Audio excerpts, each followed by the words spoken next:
Hello students. जैसा कि हम लोग पिछले वीडियो में देख चुके थे कि दो चर वाले रैखिक समीकरण का योग pair of linear equation in two variables by cross multiplication विधि से, बाय क्रॉस मल्टीप्लिकेशन मेथड से, यानी हिंदी में बोला जाए तो बीज गुणन विधि। ठीक है, उसका फॉर्मूला देखे थे। याद करने का एक तरीका मैंने बताया था। अब उसी पर बेस्ड क्वेश्चन को करेंगे। तो चलिए यहाँ पर क्वेश्चन को देखते हैं कि यहाँ क्वेश्चन जो दिया हुआ है 2x plus Y is equal to 35 है और 3x प्लस 4y इज इक्वल टू 65 है। यहाँ से बाय क्रॉस मल्टीप्लिकेशन विधि से, ठीक है, विधि मतलब मेथड के द्वारा x और y का मान निकालना सीखेंगे। सबसे पहले एक मैंने पॉइंट बताया था कि जब क्वेश्चन को बनाते वक्त ये ध्यान में होनी चाहिए कि हमेशा राइट हैंड साइड जीरो बना लेनी है। क्यों? क्योंकि हम बताए थे कि सारा का सारा खेल जो होता है बीजगुणन विधि में वो कोफिशिएंट का खेल होता है। ठीक है, तो यदि राइट साइड यदि कांस्टेंट टर्म हो तो वहां से हम लोग कैसे पहचान सकते हैं कि उसका वो नेगेटिव होगा या तो पॉजिटिव होगा। इसलिए हमेशा लिखा जाता है कि ये x plus B Y plus C is equal to zero, यानी कॉन्स्टेंट टर्म जो होता है हमेशा लेफ्ट की ओर होता है। ठीक है, तो राइट साइड हमेशा क्या बनानी है? जीरो बनानी है एंड देन सॉल्व।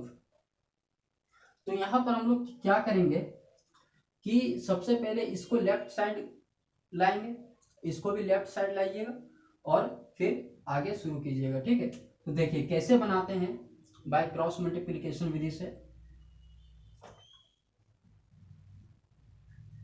हल में हम लोग चलेंगे, दिया गया समीकरण है यहाँ पर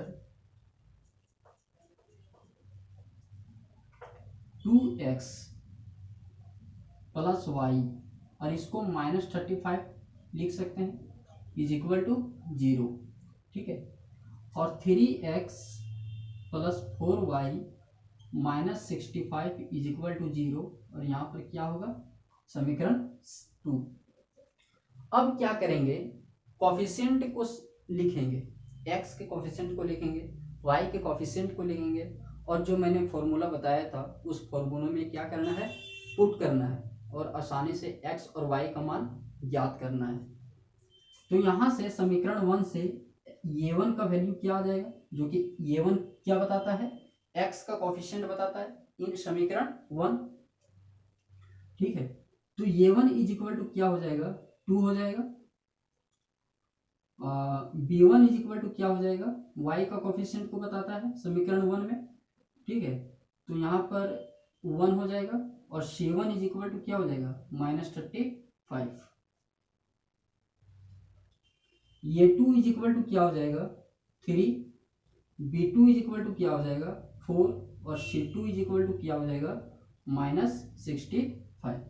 अब यहाँ पर क्या करेंगे? फॉर्मूला को लिखेंगे, सूत्र को लिखेंगे बाय क्रॉस मल्टीप्लिकेशन मेथड का। ठीक है, कैसे लिखते हैं वो चीज को देखिए। यहाँ पर जब x अंश में होता था तब इसका कोफिशिएंट को एक्सक्लूड करके जो बचे दो कोफिशिएंट जो था, यानी y का कोफिशिएंट और क्या कांस्टेंट टर्म को आपस में क्या करते थे? क्रॉस मल्टीप्लिकेशन करके सब्ट्रैक्ट करते थे। ठीक है, तो देखिए y का कोफिशिएंट क्या होगा? b1 b2 और कांस्टेंट टर्म c1 c2।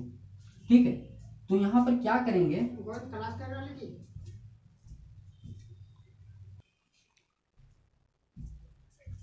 तो हम लोग क्या किए थे यहाँ पर कि y के कोफिशिएंट जब x अंश में होता था तो y का कोफिशिएंट और कांस्टेंट टर्म को लिखते थे और आपस में क्या करते थे? Cross multiplication. ठीक है, देखिए क्रॉस मल्टीप्लिकेशन करने का कैसा यानी किस प्रकार करेंगे इस चीज को समझते हैं। इसको 1 माने थे वैसे और इसको 2, तो b1 c2 था तो यहाँ पर b1 c2 कर दीजिए, यानी 1 और -2। ठीक है, यानी 1 - 2 किए थे फिर। ठीक है, तो यहाँ पर 1 क्या बनाता था? b1 c2 minus b2 c1। ठीक है, यहाँ पर 2 क्या हुआ? b2 c1। ठीक, अब क्या करते हैं? y का जब y अंश में हो उस वक्त हम लोग हर में क्या लिखेंगे? सोच समझिए यहाँ पर y जब अंश में हो तो हर में वही होगा, यानी जो x का कोफिशिएंट को लिखेंगे तो x का कोफिशिएंट क्या होता है, a1 a2 और c1 c2, ठीक है। और कांस्टेंट टर्म को यहाँ पर थोड़ा सा डिफरेंट था कि क्रॉस मल्टीप्लिकेशन कीजिएगा, इसको 1 मान लीजिए और इसको 2, और 2 - 1 करते थे, ठीक है, 2 - 1 करते थे। तो यहां पर देखिए क्या हो जाएगा, a1 c2 यहां पर लिख देते हैं a1 c2, ठीक है, a1 c2 minus a1 c2 नहीं, 2 - 1 करना था, ठीक है। तो देखिए पहले 2 को लिखिए तो a2 c1 और माइनस a1 c2। यदि 1 - 2 करते हैं तो गलती नहीं होगी, लेकिन जरा सा डिफरेंट होगी माइनस की, ठीक है। यदि यहाँ पर 1 - 2 कीजिएगा तो जरा सा डिफरेंट होगी माइनस की, यहाँ माइनस लगाना पड़ेगा, समझ में आ रही बात। यदि 2 - 1 कर रहे हो तो ठीक है, यदि 1 - 2 कर रहे हैं तो यहाँ पर माइनस लगाना पड़ेगा, ठीक है।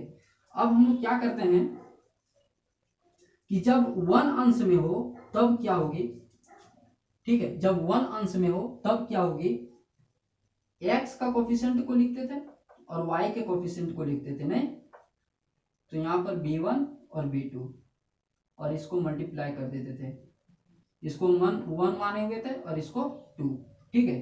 तो a1 b2 हो जाएगा, a1 b2, यानी 1 - 2 भी यहाँ भी करते थे हम लोग, a1 b2, तो ये 2 था और ये 2 b1, ठीक है, ये 2 b1, ये रहा फॉर्मूला। अब क्या करेंगे, सारे के सारे वैल्यूज को क्या करेंगे, पुट कर देंगे, ठीक है। तो यहां पर पुट कर दीजिए, 1 डिवाइडेड बाय 1 नहीं होगा, यहाँ पर x होगा, b1 c2, तो b1 कितना है 1 है, into c2 is equal to -65, ठीक है, और माइनस तो माइनस b2 c1, b2 कितना है, b2 4 है, और इंटू में c1 is equal to -35 is equal to y divided by ये 2 c1, तो ये 2 कितना है, ये 2 इज इक्वल टू 3 है, और c1 इज इक्वल टू -35 और माइनस ये 1 इज इक्वल टू कितना है 2 है, और c2 इज इक्वल टू -65, ठीक है, is equal to 1 divided by a1 is equal to 2 into b2 is equal to कितना है, b2 is equal to 4 minus ये 2 इज इक्वल टू 3 और b1 इज इक्वल टू 1। पूरा कंसंट्रेट होकर यहाँ पे पुट करना पड़ता है, ठीक है। जैसा कि यहाँ पर देखिए b1 c2, तो b1 कितना है, b1 1 है और c2 -65 है, minus b2 c1 is equal to कितना है, b2 4 है, और c1 इज इक्वल टू -35 है, is equal to y divided by ये 2 is equal to 3, c1 is equal to -35 और माइनस a1 c2, तो a1 इज इक्वल टू 2 और c1 is equal to कितना है माइनस c2, a1 c2, तो c2 is equal to -65 is equal to 1 divided by a1 b2, तो a1 is equal to 2 और b2 is equal to कितनी है 4 और minus ये 2 इज इक्वल टू 3 और b1 इज इक्वल टू 1, ठीक है। यहाँ पर सतर्क होके बनाइएगा क्योंकि यहाँ पर पुट करने में थोड़ा दिक्कत होती है, ठीक। अब क्या करेंगे, यहाँ पर मिटा देते हैं, ठीक है।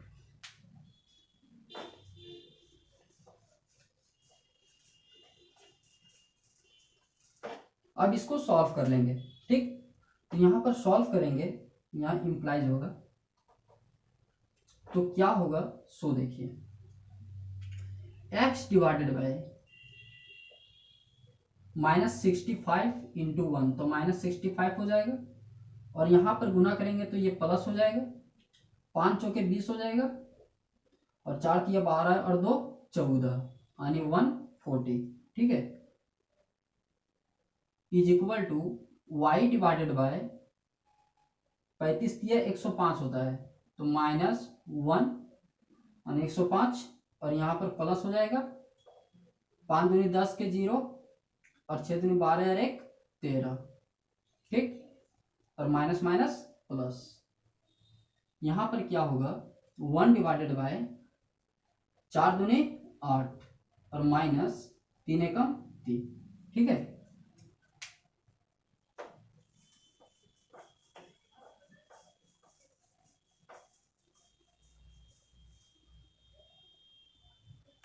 तो यहां से सिंप्लीफाई कीजिएगा, कितना होगा x डिवाइडेड बाय 140 माइनस 65, 10 में 5 चला गया तो 5 हो जाएगा, ये बच जाएगा कितना 3, 13 में 6 चला गया तो कितना होगा 7, ठीक है, 13 में 6 चला गया तो 7, पॉजिटिव ही होगा। y डिवाइडेड बाय 130 में 105 चला गया, 5 सब्ट्रैक्ट करेंगे तो कितना बचेगा 25, नहीं, और is equal to 1 divided by 5। अब क्या करेंगे, देखिए ये इसके बराबर है और ये वाला इसके बराबर है, तो ये वाला इसके बराबर भी होता है, ठीक है। तो हम लोग एक बार इसको लेंगे और एक बार इसको लेंगे, इसको नहीं, एक बार इसको लेंगे, ठीक है। ये इसके बराबर लेंगे और एक बार ये इसके बराबर लेंगे, ठीक है। तो यहां से देखिए, यहां से x का मान निकल जाएगा और यहां से y का मान निकल जाएगा, तो लीजिए x divided by 75 is equal to 1 divided by 5 और y divided by 25 is equal to 1 divided by 5।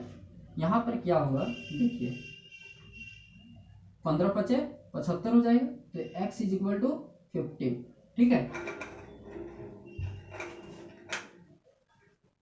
अब यहां पर क्या होगा, और में 5 × 5 = 25, तो y इज इक्वल टू कितना बना 5, अतः x इज इक्वल टू 15 और y इज इक्वल टू 5, ठीक है।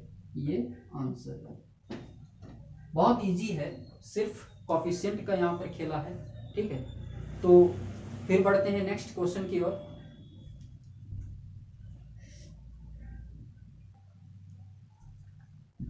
यहाँ पर नेक्स्ट क्वेश्चन दिया हुआ है, देखिए 8x + 5y = 9 और 3x + 2y = 4, ठीक है।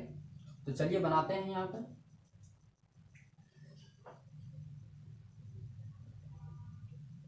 इसको कैसे लिखेंगे, 8x + 5y - 9 = 0, ये फर्स्ट हो जाएगा। 3x + 2y - 4 = 0, ये सेकेंड हो जाएगा, ठीक है। अब हम लोग क्या करेंगे, कोफिशिएंट को लिखेंगे, तो लिख दीजिए यहाँ पर कोफिशिएंट। a1 क्या हो जाएगा 8, b1 क्या हो जाएगा 5 और c1 = -9, a2 = 3, b2 = -4 नहीं है 2 है, और c2 = -4। हमेशा याद रखिएगा कि जब भी गुणांक यानी कोफिशिएंट की जिक्र हो, ठीक है, तो हमेशा साइन को लेते हुए चलिएगा, ठीक है। यहाँ पर साइन को लेते हुए चल रहे हैं, तो यहाँ पर हम लोग फिर से क्या करेंगे, फॉर्मूला की ओर चलेंगे। तो फॉर्मूला क्या था, x डिवाइडेड बाय, माइंड में कैलकुलेट कीजिए क्या होगा सो, ठीक है। तो हम लोग यहाँ पर देखे हुए थे कि b1 b2 c1 c2, ठीक है, तो b1 c2 हो जाएगा माइनस b2 c1, ठीक है, और इज इक्वल टू y जब होता है तब a1 a2 c1 c2, तब क्या होगा a2 c1 minus a1 c2, ठीक है। और जब 1 होता तब क्या होता सो समझिए। 1 divided by A1 A2 B1 B2, तो A1 A2 हो जाता A1 B2 minus A2 B1। नहीं, देखिए अब इसी पर पुट कर दीजिए, ठीक है। जब पुट करेंगे तो क्या होगा देखिएगा, B1 C2, B1 is equal to कितना है 5 है, और C2 इज इक्वल टू कितना है, C2 इज इक्वल टू -4 है, ठीक है। और minus B2 is equal to 2 है, और C1 is equal to -9 is equal to यहाँ पर x, यहाँ पर y है, A2 C1, तो A2 इज इक्वल टू कितना है 3 है, और C1 इज इक्वल टू कितना है -9 है, minus A1 C2 is equal to 8 है, और C2 इज इक्वल टू -4 है, is equal to 1 divided by A1 is equal to 8 है, और B2 इज इक्वल टू 2 है, ठीक है, और minus A2 is equal to 3 है, और B1 इज इक्वल टू कितनी है 5। अब यहां से आसानी से सॉल्व कर लेंगे, ठीक है। क्या हो जाएगा देखिए, x डिवाइडेड बाय 5 चौके 20 -20, और माइनस माइनस प्लस 9 दूनी 18, ठीक है, इज इक्वल टू यहाँ पे इंप्लाइज दीजिएगा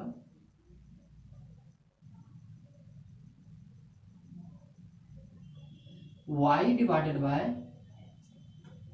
9 27, और माइनस माइनस प्लस यहाँ पर 32 हो जाएगा, is equal to 1 divided by 8 दूनी 16, और माइनस 5 दिया 15, ठीक है। तो x डिवाइडेड बाय कितना हो जाएगा -2 हो जाएगा, is equal to y divided by 5 हो जाएगा, is equal to 1 divided by 1 हो जाएगा। अब एक बार इसको लेंगे और एक बार इसको लेंगे, ठीक है। तो यहां से क्या हो जाएगा, x divided by -2 is equal to 1, और y डिवाइडेड बाय हो जाएगा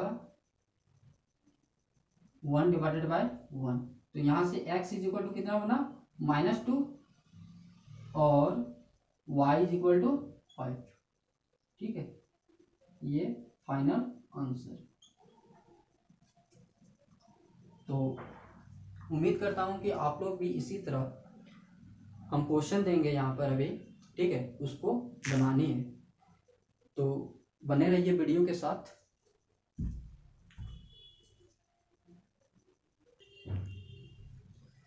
तो ये सारे क्वेश्चन आप लोगों के लिए है और इसको बनाना है, ठीक है। बहुत इजी है, देखिए यहाँ पर क्वेश्चन है, ये वाला तो बहुत आसान होगा, ये वाला तो भी बहुत आसान होगा। इसमें सिर्फ फर्क क्या है कि यहाँ पर 3y है, इसको इधर लाइएगा एंड देन सॉल्व, ठीक है। ये वाला भी पूरा आसान है। जब इतना बनाइएगा तो कुछ कॉन्फिडेंस लेवल बढ़ेगा, ठीक है। जब कॉन्फिडेंस लेवल बढ़ेगा तो इसको भी ट्राई करना है, आसानी से बन जाएगा। यहाँ पर ये और बी क्या है कांस्टेंट है, यदि ये इज इक्वल टू 2 रहता, बी इज इक्वल टू 3 रहता तो आसानी से बना ले। इसीलिए इसी तरह है कि वहाँ पर कोई रियल नंबर नहीं दिया है, सिर्फ ये और बी दिया है।